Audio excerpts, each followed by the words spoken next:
This is my Jaecoo J7 for 2025 and I've owned it for just under 2 weeks.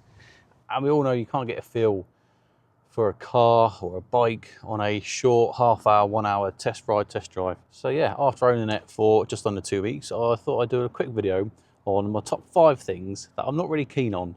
Now these are in no particular order and none of them are so great that I'm going to want to hand the car back. So these are just little things that just kind of annoy me that probably didn't realise at the time, like I said, with the test drive. Now the first one being, it doesn't come with car mats. Now I've bought a brand new car in the past and I can't remember if I had to add it or whether they just came with it, but yeah, the Jaecoo doesn't come with it. Now this is the hybrid version, so it's the top of the line luxury version and doesn't come with car mats. So one thing I had to have and added in, but yeah, slightly annoying when you're spending 35 grand, chuck in 50 quid's worth of car mats.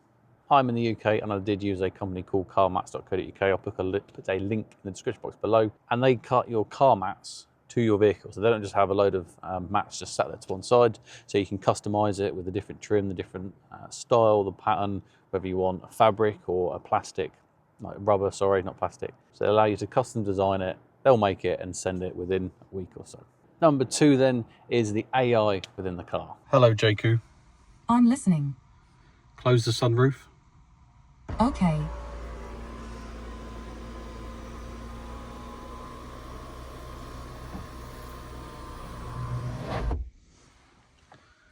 Hello Jaecoo.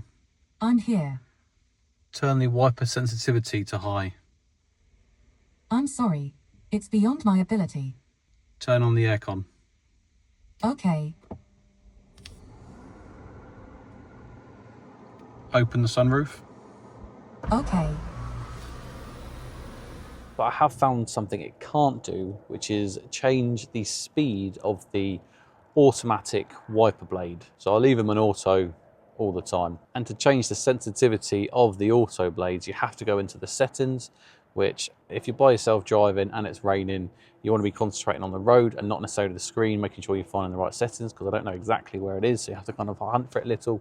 It would be nice if I could just use the AI within the car to change the sensitivity setting. Number 3 is going to be, what was it? Number 3 then is the key itself is pretty big. I'd class it as a massive key.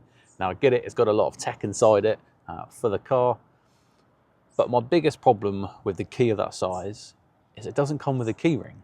So I had to go on Amazon and buy a key cover to add a key ring or a key loop to be able to attach it to my other keys, which again is stupid because I don't want to have this single large key that has to go in my pocket and then my house keys separate. It's just annoying.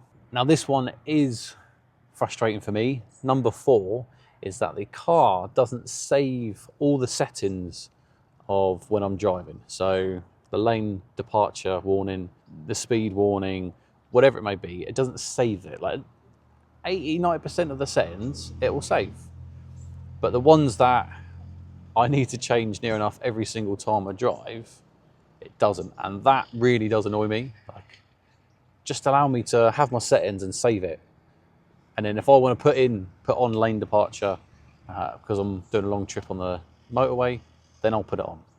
But having to take it off every time because it's somewhat intrusive can get a little bit annoying. And another example with settings not saving is the battery energy replacement, or whatever it's called. There's 3 settings. There's initial, smart and forced, and it gives you a little sentence on each one.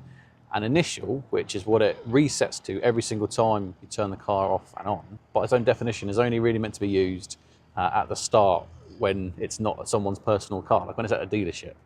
Whereas the rest of the time, realistically, it should be in smart, unless you want to force it into extra, actually, battery replay mode.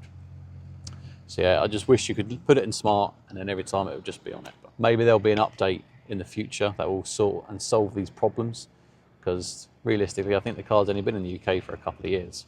And lastly then, number 5 is the IAC, so it's like the Intelligent Automated Cruise Control. It's good, it's not great. So in essence, it will almost drive for you on the motorway.